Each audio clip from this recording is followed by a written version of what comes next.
ዳቦና ሻይ ብትበላ በቀን አንድ ዳቦ አንድ ሻይ አላህ ከጻፈልህ አጀል 1 ደቂቃ ይቀንስ። የዓለም ምርጥ ምግብ ብትበላ 1 ደቂቃ አይጨምርም አጀልህ። ወር አጀልህና ሪዝቅህ አልቆ ተጽፎ አላህን ፈርተህ ብቻ ያቺን መውሰድ ነው የደረሰችው። ተረጋጋ።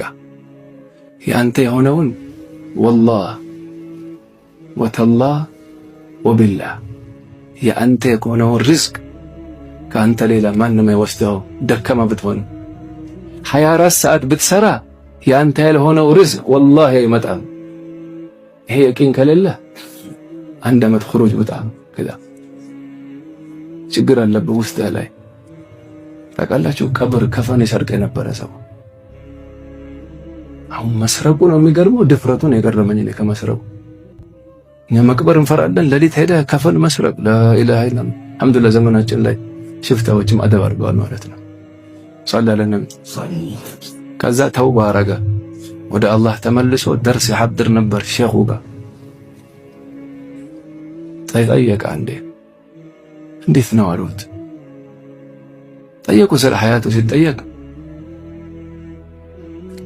እናንተ ወደ ቂብላ አድርጋችሁ ሱና ወደ ቂብላ አይደል ለሐድ ላይ ሰውዬው ወደ ቂብላ እኔ ከፈን ልሰርቅ ሲሄድ ለቂብላ ጀርባ ሰጥተው አገኛቸዋለሁ አለ። ሼኹ አለቀሱና እነዚህ አላህን በሪዝቅ የሚጠረጥሩ ሰዎች ናቸው አሉ። ደርስ ላይ የሚያጅበው እኮ ሌላ ነገር አለ። እናት ማህፀን ውስጥ እያለን ፈሳሽ እያለህ እኮ አላህ አልረሳህም። ማኘክ አትችል፣ መዋጥ አትችል። በእምብርት በኩል እንደዛ እያገላበጠ አላህ ያ ሁሉ አኑሮ አልተማርክ። እግርህ መራመድ አይችል፣ እጅህ መንካት አይችል። ያ ሁሉ በድክመት አውጥቶ በእግር ስትሄድ ማን ይረዝቀኛል? ማን ይረዘቀህ? እዛ ውስጥ ማን ለዚህ ረዘቀክ?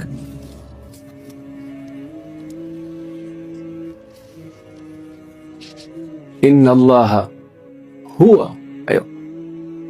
ኢነላህ ሁወ አልረዛቅ ኢነላህ ሁወ አልረዛቅ ዙል ቁወቲል መቲን። እዚች አያት ላይ ብቻ ዑለማ የተናገሩት ወር ብትፈስረው አያልቅም።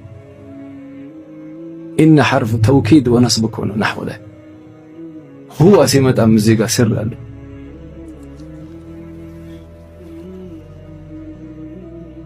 እንደወጣህ አሁን የእምብርቱ ተቋረጠ አይደል? ማን ነገሮት ነው የጡት ወተት እንዲፈስ ያደረገው? ከአላህ ሌላ ማን አለ? መጥባት ማን አስተማረ?